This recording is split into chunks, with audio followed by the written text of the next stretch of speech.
And so if you have your Bibles, we're going to be in the book of 2 Kings. So you can go over and turn in there. We're going to be in the 18th chapter. You see, the last few weeks, we have dived into the life of Hezekiah on Wednesday nights. And we have used his example to learn about how to be a more godly leader in our schools, in our houses, in our homes, and in our community. But when we were studying the Hezekiah story, I found a few lies that the enemy uses every single day against you, me, and everyone outside of these four walls. Even your family, the enemy is telling these lies. And it doesn't matter if you are 4 years old or 99 years old, Satan uses the same lies to each and every single person. And it's time for us to tell the enemy to stop the cap, to quit your lying, to stop lying. You see, Hezekiah was the son of Ahaz, who was one of the worst kings to ever rule over Judah. Ahaz appealed to the Assyrians, which was the dominant power during the time. I just want to give you a little bit backstory before we dive into 2 Kings chapter 18. You see, Ahaz ended up shutting and locking the doors of the temple, and he built idols across the city. Along with those things, Ahaz began sending tribute to the Assyrian king. So when Hezekiah became king, when Ahaz died and Hezekiah became king, he became king in a messy time of Judah's history. And so Hezekiah began his reign by reversing everything that his father had done. He opened up the temple. He cleaned it out. He restored it to how it was before Ahaz. And Hezekiah tore down the idols and the Asherah poles. Hezekiah also, whether by ignorance or young vigor, I think it was a little bit, he was young. He didn't want anybody telling him what to do. And so that's why I believe that Hezekiah, he quit paying the tribute that his father had paid the Assyrians. Which, if you were the Assyrians and you were getting all this money, you would be mad that some kid just stopped paying his tribute. And so this, of course, made the Assyrian king mad. And so he sends 185,000 troops to the city wall of Jerusalem. And the royal spokesman for the Assyrians comes out and he says, "We are here for the king Hezekiah." But Hezekiah, he doesn't come out. Instead, he sends 3 men in his stead. And so this is where we're going to pick up in 2 Kings chapter 18. And we're going to begin reading in verse 13. It says, "In the 14th year of King Hezekiah, Assyria's king Sennacherib attacked all the fortified cities of Judah and captured them. So King Hezekiah of Judah sent word to the king of Assyria at Lachish, 'I have done wrong. Withdraw from me. Whatever you demand from me, I will pay.' The king of Assyria demanded 11 tons of silver and 1 ton of gold from King Hezekiah. So Hezekiah gave him all the silver found in the Lord's temple and in the treasuries of the king's palace. And at that time, Hezekiah stripped the gold from the doors of the Lord's sanctuary and from the doorposts he had overlaid and gave it to the king of Assyria. Then the king of Assyria sent the field marshal, the chief of staff, the royal spokesman, along with a massive army from Lachish to King Hezekiah at Jerusalem. And they advanced and they came to Jerusalem, and they took their position by the aqueduct of the upper pool, by the road to the launderer's field. They called for the king, but instead he sends 3 men who was in charge of the palace, Hilkiah, Sebna, the court secretary, and Joah, the court historian, came out to him. Then the royal spokesman said to them, 'Tell Hezekiah, this is what the great king, the king of Assyria, says. What are you relying on? You think mere words are strategy and strength for war. Who are you now relying on so that you have rebelled against me?' Verse 21, 'Now look, you are relying on Egypt. that splintered reed of a staff that will pierce the hand of anyone who grabs it and leans on it. This is what the Pharaoh king of Egypt is to all who rely on him.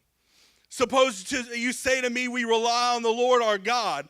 Isn't he the one whose high places and altars Hezekiah has removed, saying to Judah and to Jerusalem, you must worship at this altar in Jerusalem? Everybody bow their heads.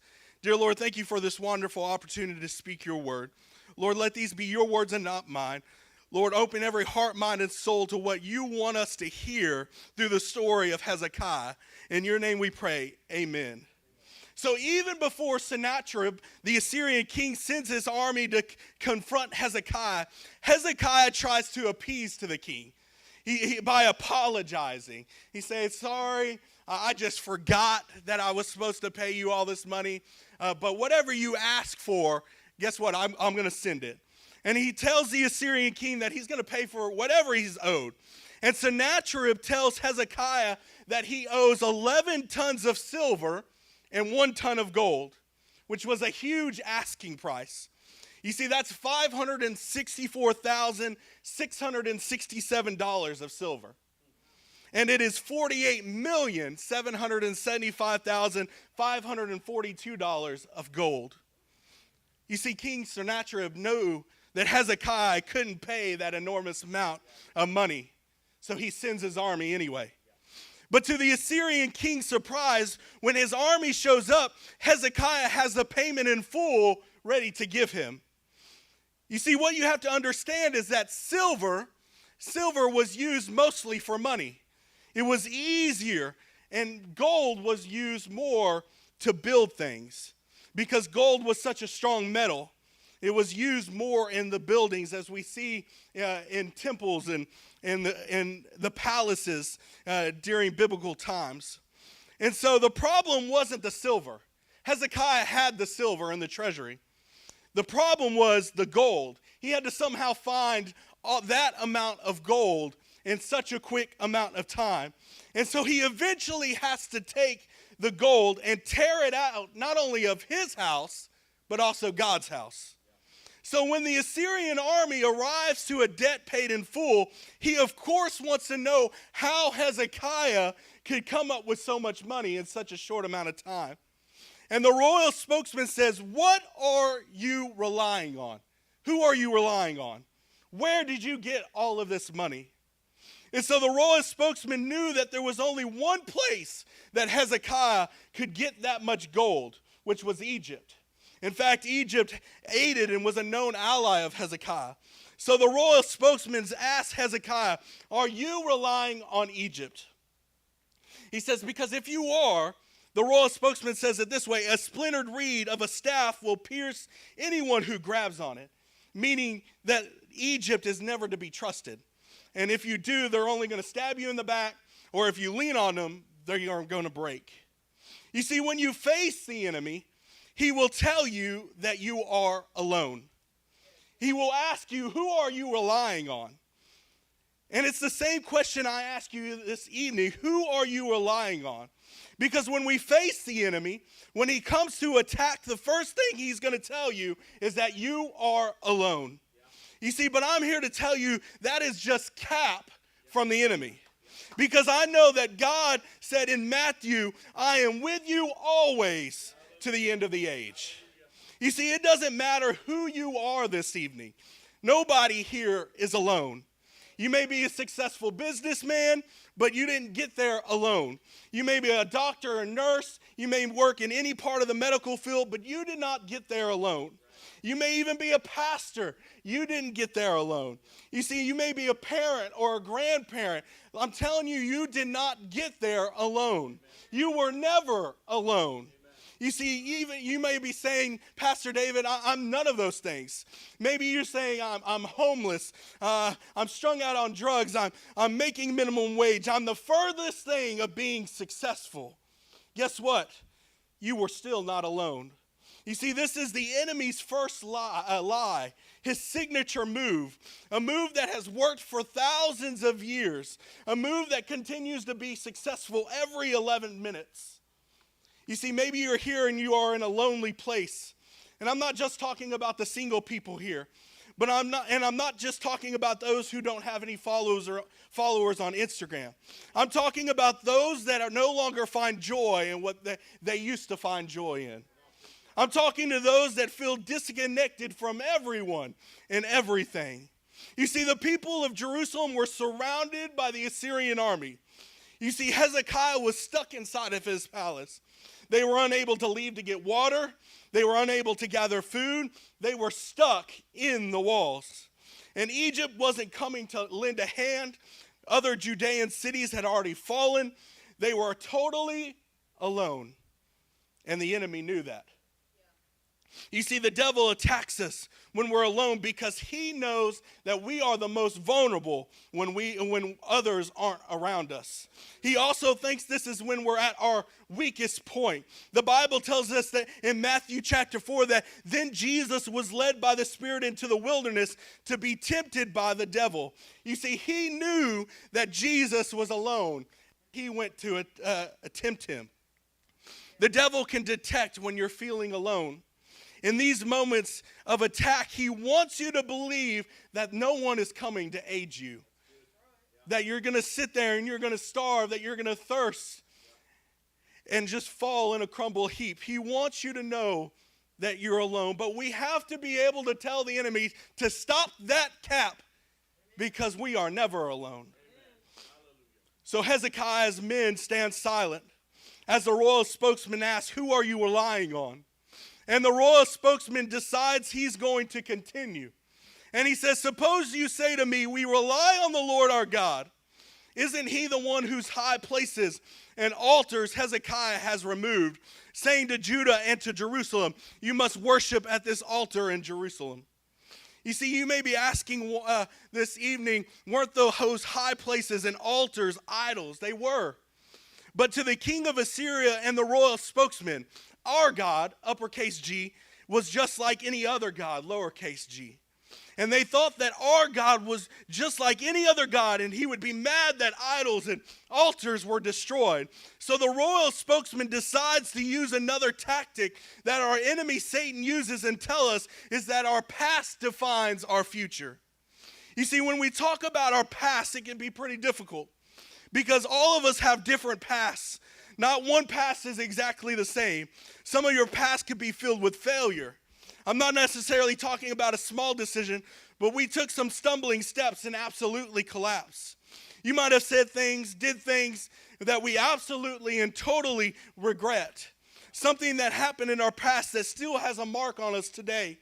Well, at least the shame and the guilt still is left today. Maybe your past is full of disappointment, where something and or someone has let you down. Someone who we were counting on let us down. A family that we were relying on cracked up.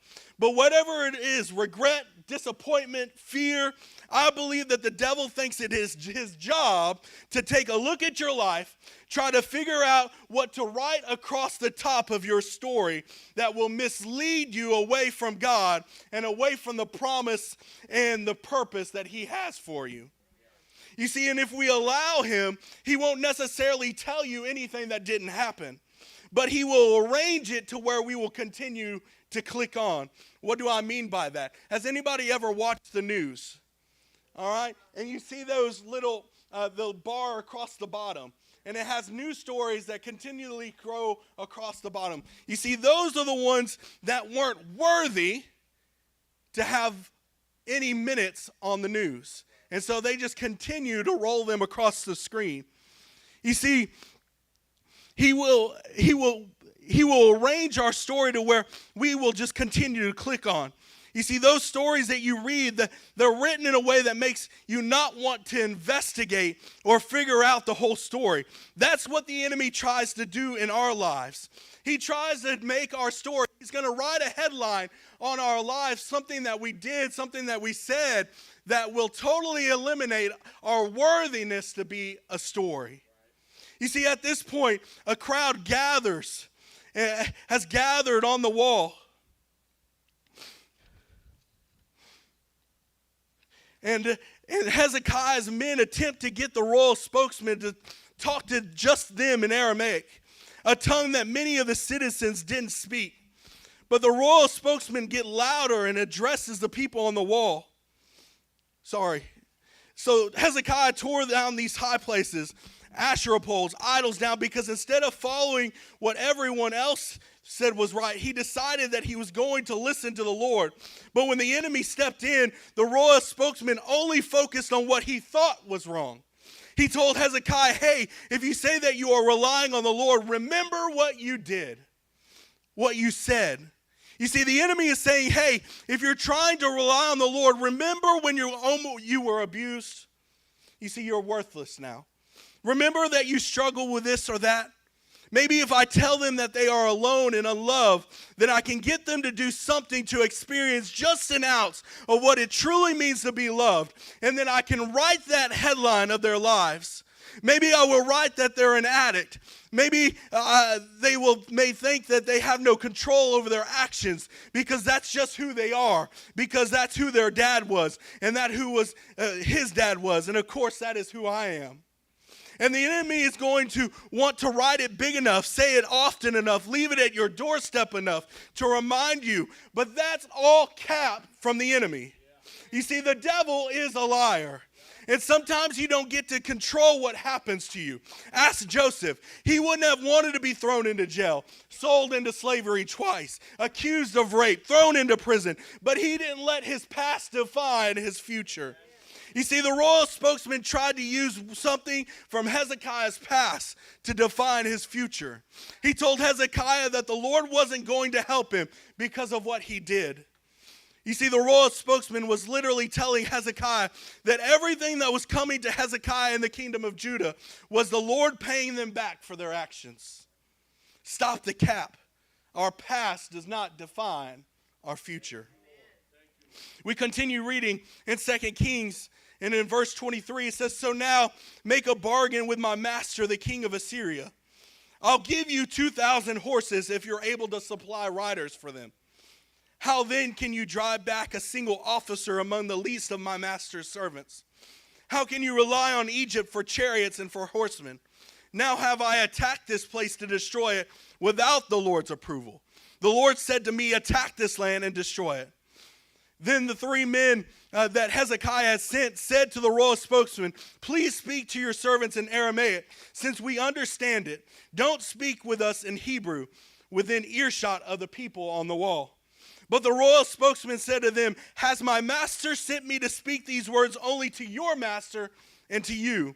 Hasn't he also sent me to the men who sit on the wall, destined with you to eat their own excrement and drink their own urine? You see, the royal spokesman continues, and he says that I will make you a deal. This is what I'll do. You paid your due. All right, we didn't expect you to pay it. We're here. We're still going to destroy you, but I'll make you one last deal. I have 2,000 horses, and if you fill every saddle with a man, you not only keep the horses, but we will also let you be. We'll leave you in peace. You see, again, an empty promise. Remember at the beginning, as King Sennacherib said, if they made their payment, then they would be left in peace. You see, the Assyrians knew that Hezekiah and his army were too small to saddle 2,000 horses. But they lay out the deal anyway. The royal spokesman goes on to say, if you can't saddle every horse that we give you, then how will you ever drive back a single officer among the least of my men?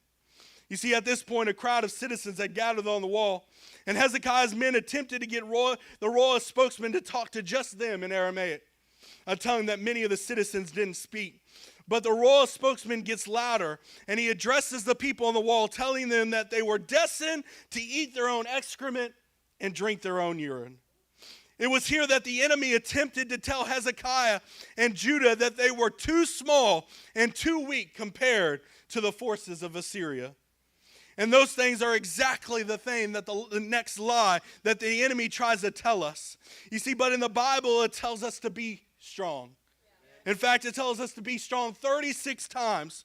One of the most known times is in Ephesians chapter 6, verse 10, which says, a final word, be strong in the Lord and in his mighty power. Put on all of God's armor so that you will be able to stand firm against all the strategies of the devil.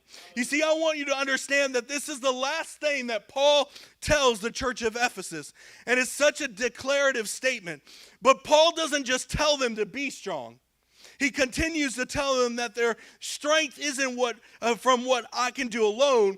Rather, it tells us where to place our hope, where to place our security. Be strong in the what? Lord. That means I can't be strong in my business plan.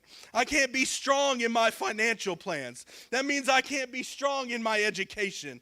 That means I can't be strong in my abilities or know-how alone. He then goes on to say to put on all of God's armor so that you will be able to stand firm against all the strategies of the devil.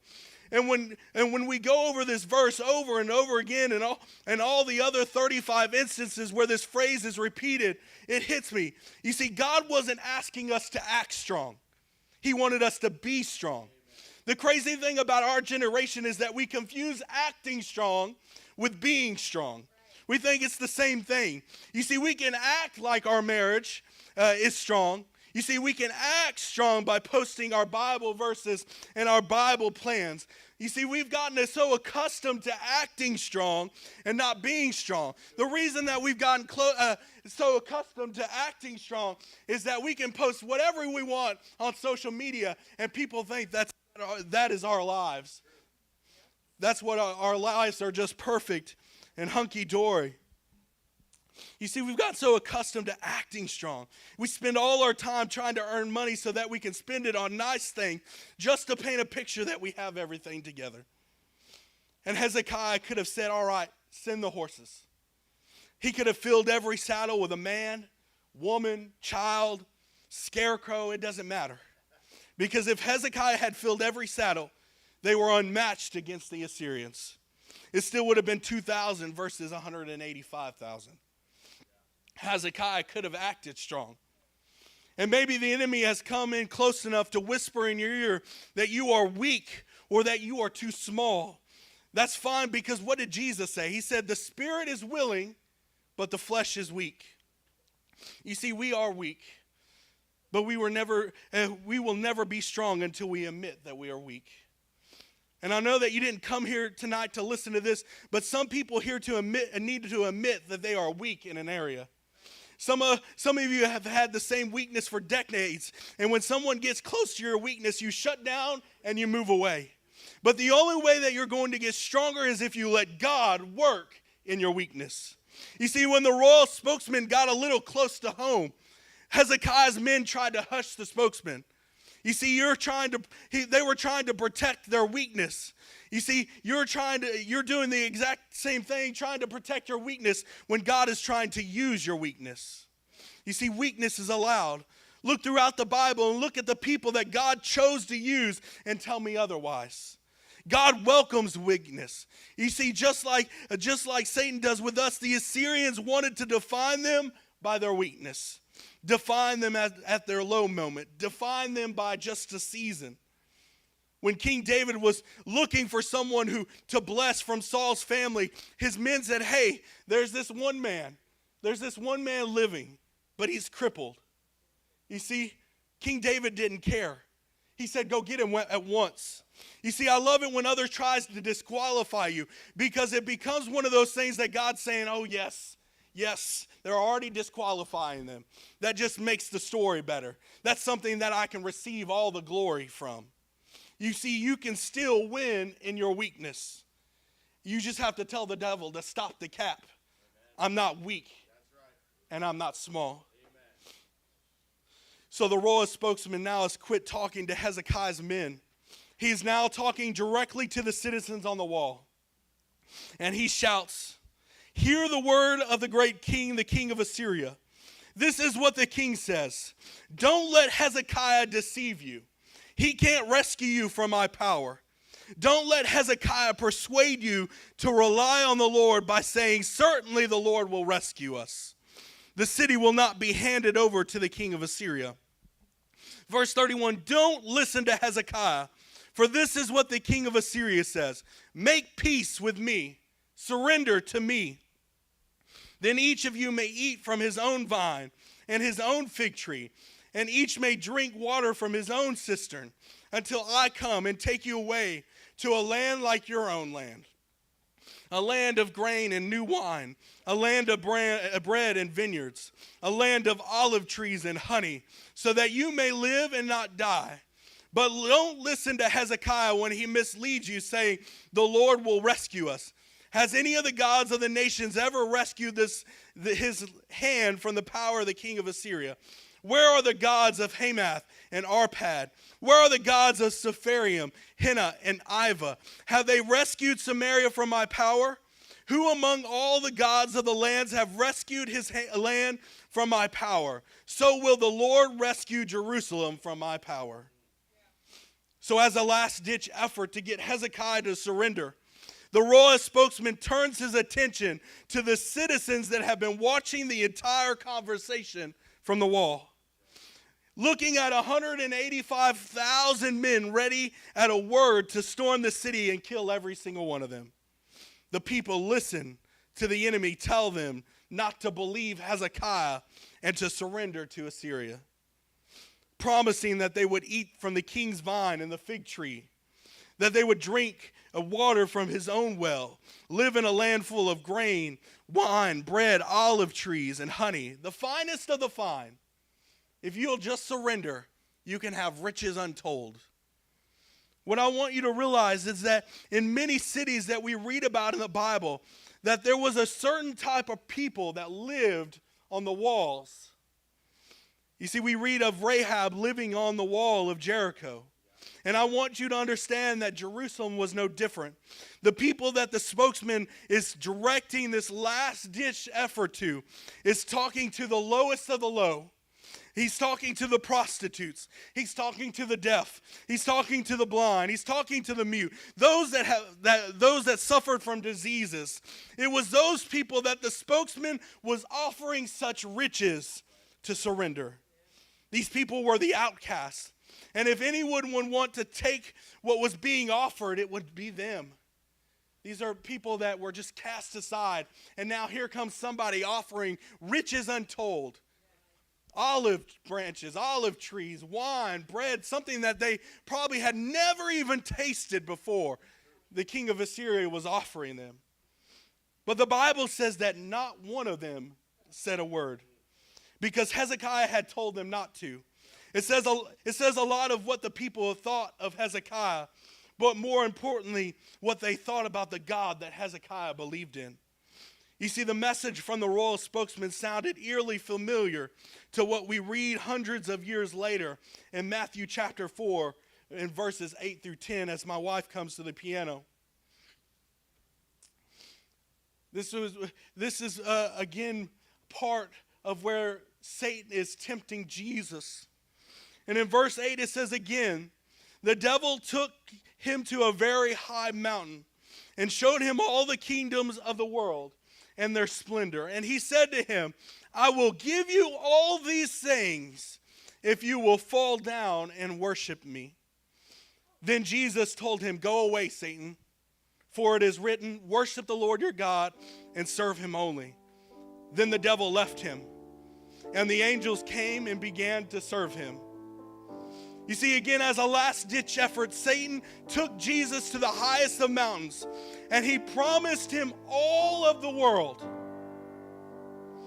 But this time, Jesus says something to Satan that we've all heard it and quoted many times. He says, go away, Satan. Get thee behind me. In other words, Jesus was saying, stop the cap, Satan. Stop the lies.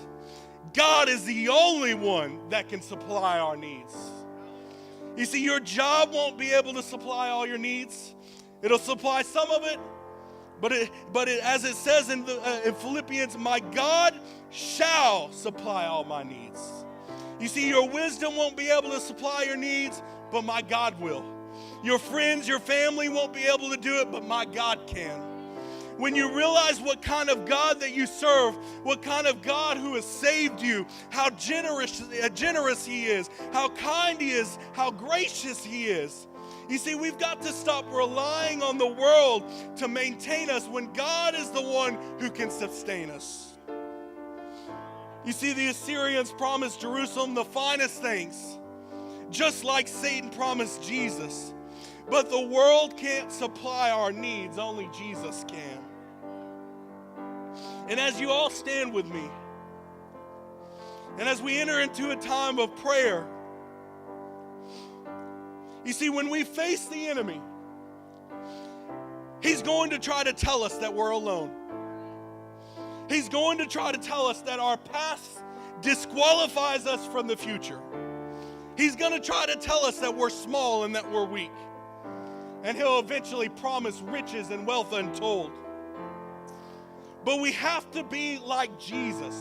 We have the authority through Jesus Christ to do the exact same thing that Jesus said. And he told the enemy to stop the cap, quit your lying, and leave me alone. Stop the lies and get away from me.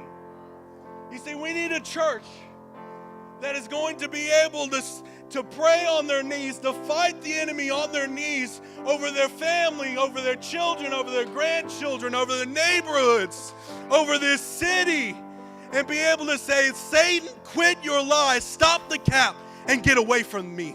Get away from them. Get away from my children and my grandchildren. Get away from my children's school. Get away from my neighborhood. Get away from my church. Get away from my city.